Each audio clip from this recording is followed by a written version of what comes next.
Hey guys, in today's episode, I interview Annie Ruggles, who, despite being the granddaughter of a literal used car salesman, has spent the last decade harnessing her Hulk like disdain for hard sales, tacky self promotion, and overly competitive sleazeballs as inspiration to help people find better ways to grow their small business. As founder and dean of the Non Sleazy Sales Academy, she's guided hundreds of people toward making deeper connections, lasting impressions, and friendlier, more lucrative transactions and conversations. Her crowning achievement is her ability to help coaches, healers, and other helpers sell their services without feeling slimy, queasy, or untrue to their ethics. In today's episode, Annie and I talk about all kinds of things, including the balance between generosity and boundaries, how to not word vomit on your potential customers, especially after you give them the price for your service, and why selling actually is a valuable way to serve others. I got so much from my time with Annie, and I know you will too, so let's get into today's episode. You're listening to the Vendor's Daughter podcast. I'm your host, Jennifer Calderon, also known as the Vendor's Daughter. I started this podcast about 7 years into working at my family's business. At the time, and really ever since, I've been geeking out on two main topics: self-improvement and business growth and development. I firmly believe that the healthier we are, both mentally and physically, the better we show up for ourselves, our lives, and our businesses. So, on the show, we talk a lot about things like a positive mindset, why what you eat matters, why it's important to move your body, and how a gratitude practice can change your life. And because growing a business is my favorite topic ever, we also interview entrepreneurs from various fields so that they can share how they grew their business.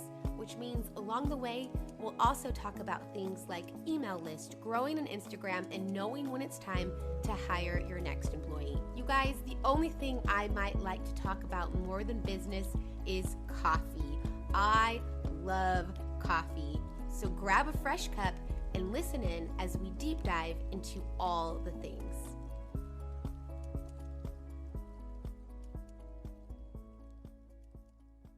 Annie, thank you so much for being on the show today. For everyone listening and watching, would you mind introducing yourself and just telling them a little bit about who you are?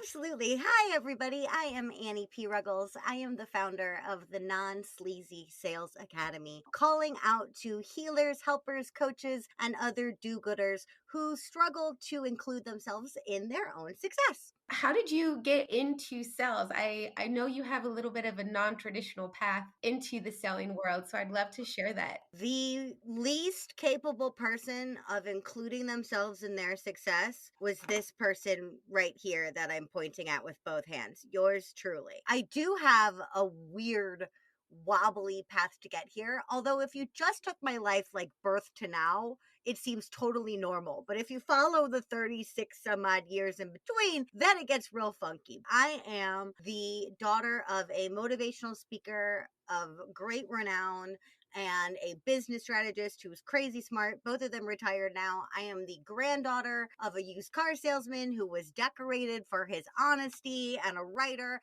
and all four of them were in my house raising me. So to be a educator in the sales space using my voice to help elevate businesses, that seems totally logical. Until you factor in the fact that I had a musical theater degree, and then I wanted to be a life coach, and then I wound up in marketing, and then I wound up in software, and now I'm doing this. But it's all about looking for new and better ways to serve others without too much self-sacrifice. And for a while, that was not over-delivering, but making sure your marketing and branding is really gorgeous, or not making your business a carbon copy of the business down the street. That's how I could serve. But what I realized was when I got these heart-centered businesses in front of me, I was not the only one that was marketing and marketing and marketing and marketing and marketing and marketing and marketing and marketing.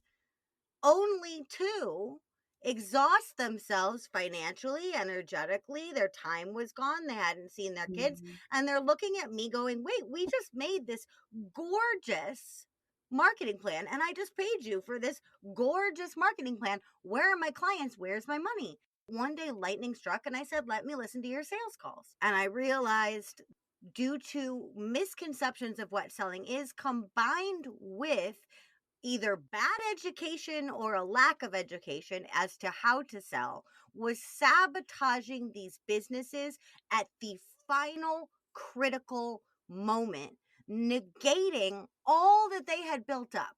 And what's terrible is that a lot of this was born of misfiring empathy or anxiety or the fear of sleaze. And so I thought, we got to get around this. We got to find a way for good people and heart-centered businesses and family businesses to be able to compete with the big box sleazes, to be able to compete with the flashiest coach on Clubhouse. There's got to be a way for us to do this. And I couldn't find it, so I made it, and now I teach it. But first I had to teach myself because I was right there among you. What were they doing in that final crucial moment? Like, what was going so wrong in that moment? For lack of a better term, and please, please, listeners, know I am not judging you. Everything I'm about to do, I was the poster child for. So, no judgment here. Just know that it's temporary. And it's also not your fault because we all have misconceptions about selling. But the main thing I would hear on these calls is what I call anxiety induced sales vomiting. That's a lot like word vomit. We would get someone on the call. There are a couple different places where sales vomiting happens. One of them, if you're nervous when you get there, you start to babble at the very beginning of the call. Oh, thank you so much for sitting down with me today, Jennifer. Wow, oh my gosh, let's see those pictures behind you. Those pictures behind you are really, really nice. Oh my God, we have the same hair. Oh my God, that's so crazy. Oh my God. Okay, so how did you find me? Oh, you found me on Twitter. I love Twitter, but I don't really love Twitter anymore. I really just do it for like romance novels and like to yell about politics. But like, that's great that you found me on Twitter. That's amazing. Okay, so listen, I'm so glad that you're interested in my program. And it's like, shush, shush. This is not the tone that you want to set, right? So that's one area. Another area is where we get an objection that we don't know how to handle. Instead of saying, I don't know, let's think about that, or let me chew on that with you, or wow, let me get back to you even, we go, that's a really good question. I could Google it for you, but it's my business. I guess I should probably have known that. Wow, this is embarrassing. This is embarrassing. Are you embarrassed for me? I'm totally embarrassed right now. Okay, wait, hold on. What did you ask me? And it's an objection because we take the objection as a pre-no instead of what it is, which is just a freaking question, right? But Right. the biggest, baddest minefield of sales vomiting comes in the moment after we say the price. Ooh, yeah. That is the kicker. Like, I have heard this go on for minutes of a 20-minute discovery call. Precious moments, not the figurines, literal precious moments of this sales call being squandered because they go, well, and the price for that is $2,300. And I think that if you look around the internet, you will see that it is very competitive. I did a lot of research and I also offer a payment plan. But listen, like, you're a great person and we get along really well. If you need a discount, you just let me know. I understand, like, you haven't said yes to the price yet. I understand that COVID and you got kids. So if that doesn't work for you, it's okay. You know what? Thanks for your time. What you just did, where you sat back in your seat, if you're listening on audio, I literally repelled her. And that is what we do to our audience and to our clients when they feel shouted at. I was repelled, but mostly because I've done all of the things that you have said in my sales calls. So I've done the babble at the beginning where I'm just like, I have nothing to talk about. Like, tell me about the kids in the photo. Or I cringe when I tell someone the price, or I like start trying to justify it. And it's like, it just feels, ugh, like, why can't I just tell you the price and that's the price? Yeah. Why can't I just tell you the price? And that's the price. I'm not a money mindset person. I love hanging out with them. I think they're fascinating, gorgeous people. If I could roll around in money, I would. Again, not something I was used to, not something that came naturally to me. I had to learn to appreciate what I bring in which was my own version of worthiness. That took a long time. But there is something about when there's money on the table, sellers get so uncomfortable. Certain types of sellers, heart centered, highly empathic, very devoted people who use words like purpose, calling, or passion to describe their work. Those people, understandably, feel weird about putting a price on the dang thing in the first place and then asking for that price and facing the rejection of that price. That's just this whole other casserole of nasty, or so we think. Really, it's not. Really, it can be beautiful. Really, what you're doing is professional problem solving. And it just so happens that the currency that you're receiving back is money. That's good. I wish that I could pay my mortgage in goats. I wish we could go back to the barter system. We can't. We can't. Right. I would love to do an entire marketing campaign or sales campaign. I would love to write a sales letter for bread. Yeah. How am I going to feed my family anything to put on the bread? No, it's so true. You know what I mean? We're stuck with money, y'all. I'm sorry. I wish we weren't, but we are. And as such, to be a thriving and profitable business, there has to be profit involved. And profit doesn't just come, profit has to be earned and asked for. It's so hard, I think, depending on how you grew up with money too, and just like this idea of attaching worthiness to it, or like your own self esteem, or like feeling like maybe you're not, like the whole imposter syndrome, like, oh, well, maybe someone wouldn't pay me X amount. Like, who am I to ask for that? That's why we do talk a lot about mindset on the show, because so much of it is attached to sales. Like, you have to be secure in yourself. You have to be proud of the product that you created, and truly, I believe, truly believe that it's going to benefit somebody, and stand in that, stand knowing that you've created a service or a product that someone can benefit from. And then know that, unfortunately, like you said, we live in a money world, and you need money in order to keep pursuing your purpose or your passion. Like you said, Wells Fargo isn't going to accept a goat for my mortgage this month. Absolutely not. And I love that you brought up Wells Fargo. The Wells Fargo wagon used to be the only way to get stuff. None of us are the only way to get stuff anymore, right? Like before catalogs, there was the Wells Fargo wagon, and you would tell him what you wanted, and he would drive out to God knows where and go fetch it. And 3 months later, he'd be like, here's the bucket you ordered. Wells Fargo could pretty much charge whatever they wanted for that bucket, because if you had to specially order it, you got a general store in your town or you got the Wells Fargo wagon. Those are your options. That landscape has changed. Every single one of us in a competitive market, unless you have like the rarest specialty on earth, like you are a infectious disease expert in alligators, specifically in Florida algae. Like, okay, cool. That person is not necessarily in a crowded market. The rest of us are. And as such, we have to stand out. But what's incredible is that one of the things that can stand out about us, in addition to our story, which small business and family business has been working on and promoting for forever, but also something that you can do to stand out, is the simple but incredibly powerful way that your company treats people. How are your competitors treating people? Not just their prospects, not just their clients. How do they treat people? Yeah, that's good. Because that's what it is. A prospect, a client, a lead, a customer, a lifelong customer, whatever category they're in your CRM, they're a person. And the difference between sleazy selling and non-sleazy selling, and the difference between how you can sell and how your sleazy competitors down the block do it, is that they treat people like transactions instead of like people. So how can your business remember that on the other end of every transaction, there is a person, and that the person outranks the transaction? Ooh, that's so good. Coming from a family business, we've always been very people first, but we've also done it sometimes at the detriment to the business. So I think it's like this interesting dichotomy there. I'll give you an instance. In COVID, all the offices that we delivered to shut down, but they had coffee equipment and water filtration units. We were still getting billed from the supplier for the rental fee, but we paused all of the rentals for the customer, because we're like, well, that doesn't make sense that they would have to pay that rental when they're not there to use the machine. And so we were trying to do what we would want if we were the customer, but didn't get the same thing in return from like these multi-billion-dollar companies. Right? Of course not. These multi-billion-dollar corporations that are renting you the stuff that your customers Yeah. are using have the money to pause those Right. payments for you. Maybe not on an all national scale, but we did just have this thing called a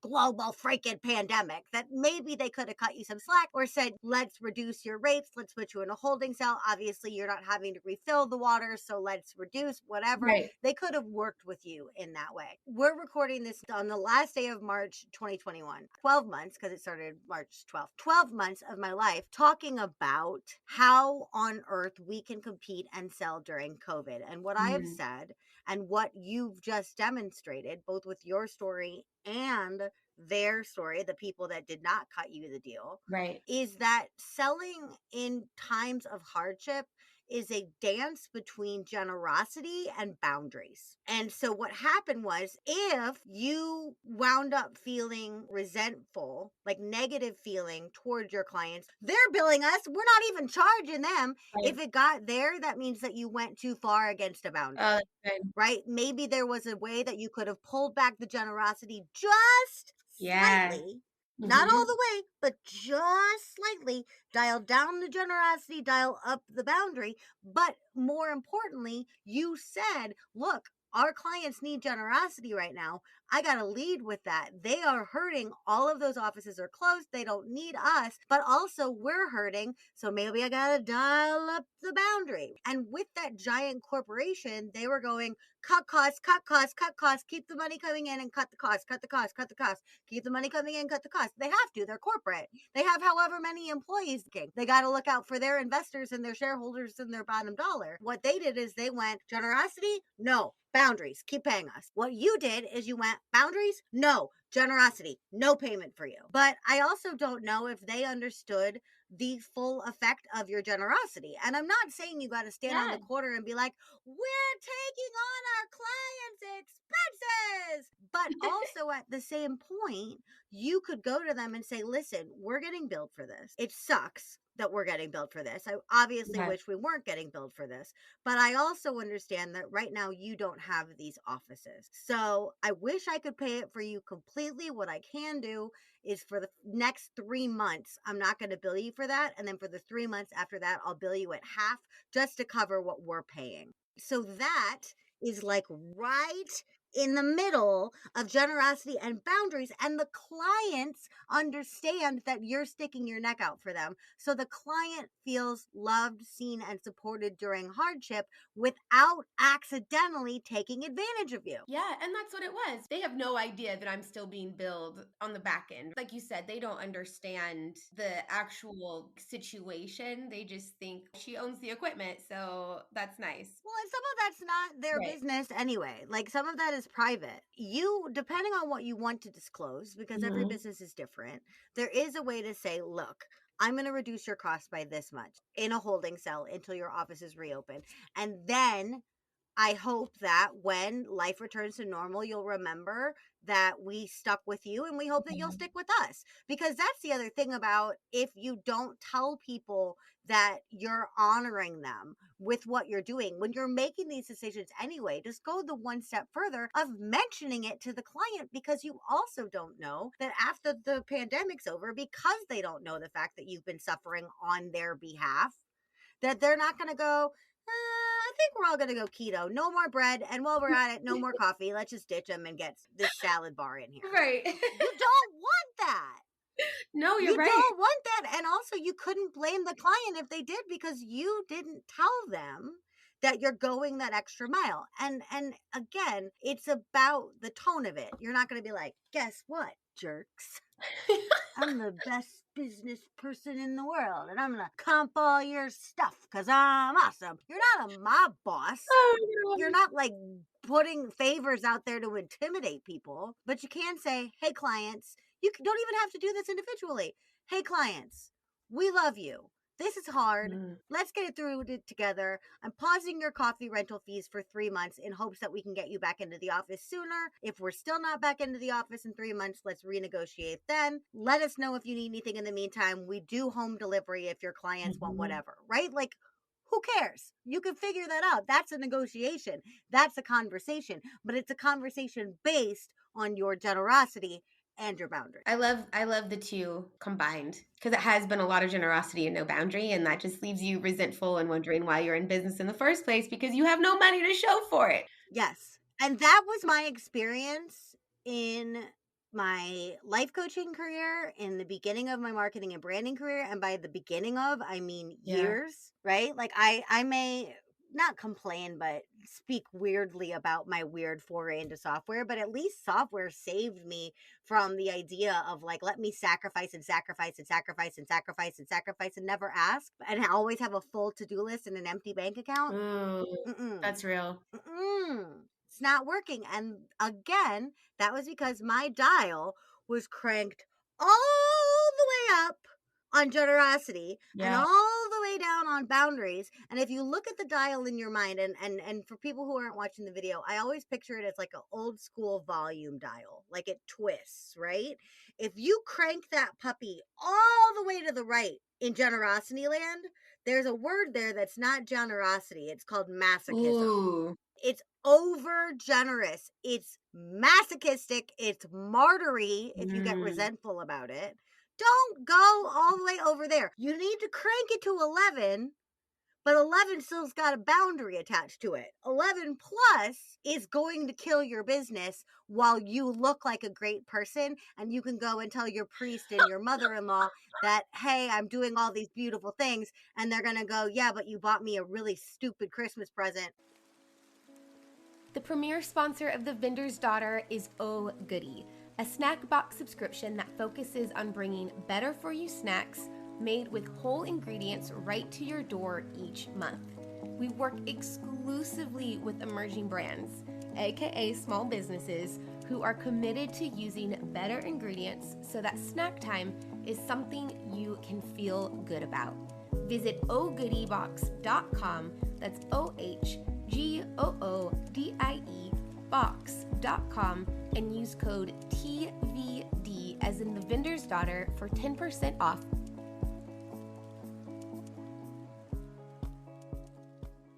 For people who are doing that word vomiting when it comes to actually making the sell and they just word vomit, how do they stop doing that? What should they do instead? Like, this is the price, and then instead of word vomiting, what should happen? If y'all learn nothing else or practice nothing else from this episode, please just go and try this and see how much easier it is. But you got to try it twice because the first time's going to feel real awkward because it's still a sale. The second time, you're going to be like, oh, damn, that is easier. Hey. Okay, here we go.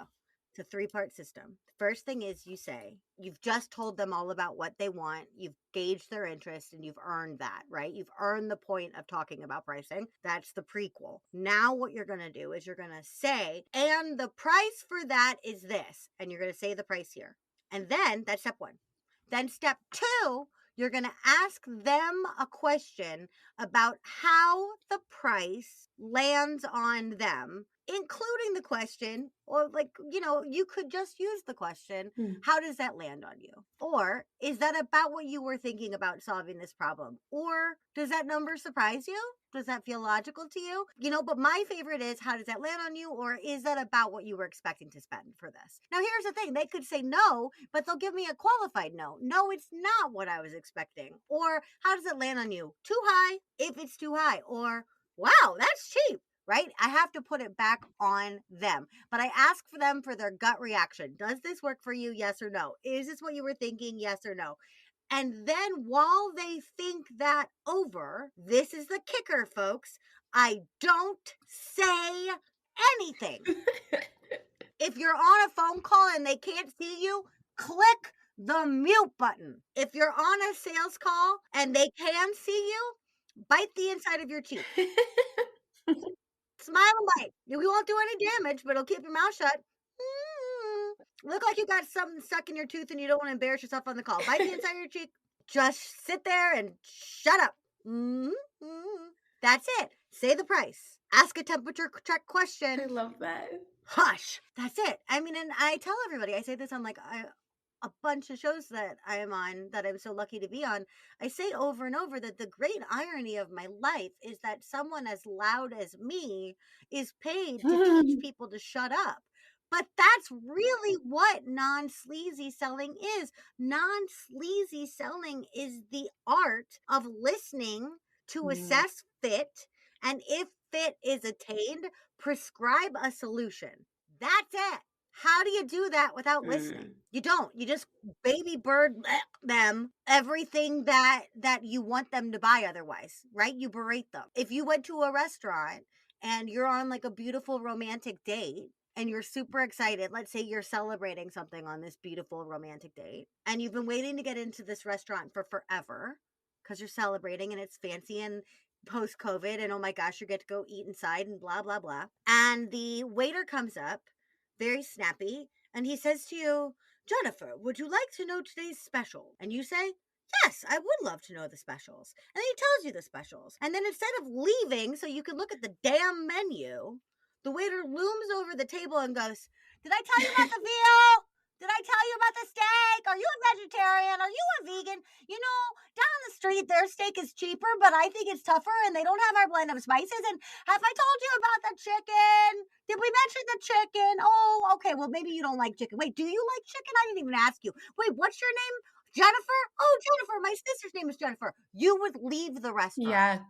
You would not stay there. How would you enjoy your dinner when you're being smothered in word vomit? You Mm. can't. How can you make a decision about what you want when you're being smothered in sales vomit? You can't. So true. And so you don't. What do? You come up with a reasonable objection that you think they'll buy and you get out of Dodge. Don't do that to your That's customer. so fair. I feel like a lot of our listeners, they love what they created. They're really passionate about their service or their product. It's like their baby that they've put into the world and they love their product, but they don't love the selling of it. Like, how do you teach them to love sales? Honor the thing you love by selling it beautifully with compassion, care, and integrity. What if you could flip the switch in order to say, I don't want to cheapen, I don't want to bastardize my value? It's not. That's not what selling does. What selling does is gets that value that you so dearly love, that precious thing to you, into its purpose, which is serving someone else. If you're selling bread, they need bread. They're hungry. They want to make a freaking sandwich. Or they're reminiscent for their favorite bread from childhood, or they're at work and everything in the work office freaking sucks and they don't want to go across the street to McDonald's. Oh, look, there's some bread right here. You have solved the problem that people need to eat. If you are teaching sales avoidance techniques, for example, or how to navigate them, I'm helping small businesses stay alive. What do I need to do in order to do that? I need to stay alive. You need to stay alive, right? And so what if instead we can look at selling from a place of integrity, no sleaze required, as the ultimate act of devotion to this thing that you've already devoted your life to? Because really, it's going that one final step. I don't call it closing, but it's delivering, it's serving. Oh, that's so good. You spend so much time in the marketing of things. You've built the beautiful website or you've designed the product, the business cards, all of the things. But when it actually comes to moving from this idea or this pretty website, when I used to sell in person, I found like that was easier. I got to bring them like a little goodie bag, do all of the things. But online, these people don't want one more Zoom call. How do you even get the right person? Just the idea of even getting into the call, making that call happen can seem exhausting. By the time you get there, I've already poured everything into this. Like, I don't even know if this person is the right person. Hype yourself up to go convince somebody, which, even as I say the word convince, that's not even true, right? Right. But that's what we think sales is. That, and I'm air quoting, that misspeak you just said is what we think sales is. I have to convince someone to do this, which in our minds is like two shades shy of trick someone. If you're worried about selling every day of your business, when you sit down at your desk or when you make your first call or when you go to check your email or whatever, here's the only credo that you need for this. Ready? Today, I will only sell people things they want or need. Think about all the times that you've been sold to badly. They sold you something you did not want or did not need, or they lied about something that you did want or did need. So if every day you say, I'm going to honestly only sell people things that they want and or need, you're already ahead of the curve. You can already relax that you're not going to hurt anybody that day in that way. But how you do hurt the people, and I understand that it's exhausting. Marketing is a freaking hamster wheel. It sucks and it sucks and it sucks, but it's fun and it's shiny. But at the end of the day, you're like, oh my God, I spent all day on Clubhouse and now I just want to die. It's so draining. But at the end of the day, it's like, why did I spend 4 hours having conversations and never say, hey, I'd love to send you a goodie basket in the mail. Can I get your mailing address? Like, why am I not advancing the ball? If you watched a game of football where all they did was ping around in the same 10-yard span over and over and over and over and over and over and over, you would be so incredibly bored on both sides, offense and defense. You would be like, could one of you please do something? And that is what we do with our clients when we keep them in this ping pong state of marketing and never go, wait, hold on, would you like to buy this? Can I tell you more about why you should buy this? Can I tell you where you should buy this? But we're still just ping ponging. Yeah. You know, we're playing keep away in a 4-inch space with 50 people. That's not going to work. It's not going to work. We're just getting all frenzied. We're just getting nothing. All that energy is going nowhere. And so what? We have nowhere for it to go. So guess where it goes? It goes to burnout. Gosh, I feel that. I feel that so strongly right now. I'm just like, I have felt that way in my soul. And I'm telling you, I would look at my to-do list and it would feel Herculean. It would feel like I would never, ever be able to get caught up. And then I would go downstairs and I would just go, I'm exhausted. And I was paying marketing fee, consultant. Every dime that you spend on marketing beautifully is worth it if you make the final jump to asking for sale. Because here's the thing, marketing is not going to seal the deal for you 9 times out of 10. Marketing and selling are not the same. 9 out of 10 buyers need to be asked. so interesting. Because you just think it, you think off. I mean, I think opposite. You think if I spend all the money on the website, the Facebook ads, and all of the things, then they'll just be there and make the purchase. You actually got to do the ask. If you don't ask, you're depriving the client. And again, no judgment on any of this. I deprived myself for years, over sacrificing, again, generosity way up, boundaries way down. And I also, marketing way up, selling way down, and success way down, exhaustion, burnout way up. I didn't realize that the burnout and exhaustion dial and the generosity boundaries dial and the marketing sales dial were the same freaking dial until my business really almost died. And I finally stuck through that again and got a big batch of clients and watched them struggle. Once the struggle wasn't my own anymore or just my own anymore, then I really thought there's a problem here. And the problem is we don't know how to dial into what's best for us and best for the client. We don't know how to find that perfect win-win. And the answer to that is slow down, listen, focus on value, and treat every single lead, prospect, person walking down the street, somebody that comes into your restaurant asking to use the bathroom, treat every single one of them like a person. You don't have to bend over backwards for them. You do have to treat them like a person. You've been amazing. We're getting close to the end of our time. And is there anything you wanted to say that we didn't get to? Anything I didn't ask that you wish I had? Anything like that? I just want to say to everybody out there who feels so deeply called by what they're doing, whether it's of them or fourth generation or something you inherited or whatever it may be, but something that you so dearly love that you want to put out into the world. And that's that I have really great and soothing news for you. All the horrible ways that you've been treated and all the horrible ways you've been sold to are not required behavior. Not 1 inch of it is required. The arm twisting, the lying, the exaggerating, the gimmicks, the tricks, none of it is required in order to sell well. But selling is required in order to serve. And I think if you hear me on that, you're well on your way to honoring that legacy, honoring that value. That's amazing. Gosh, Annie, thank you so much. If people want to connect with you, where can they find you? What would be the next steps for them? Do not go into your next selling situation alone. You can DM me on any platform with a chat feature. Facebook chat, my business page has a chat feature. Instagram, I'm at Anniepreneur, ANNIEPRENEUR.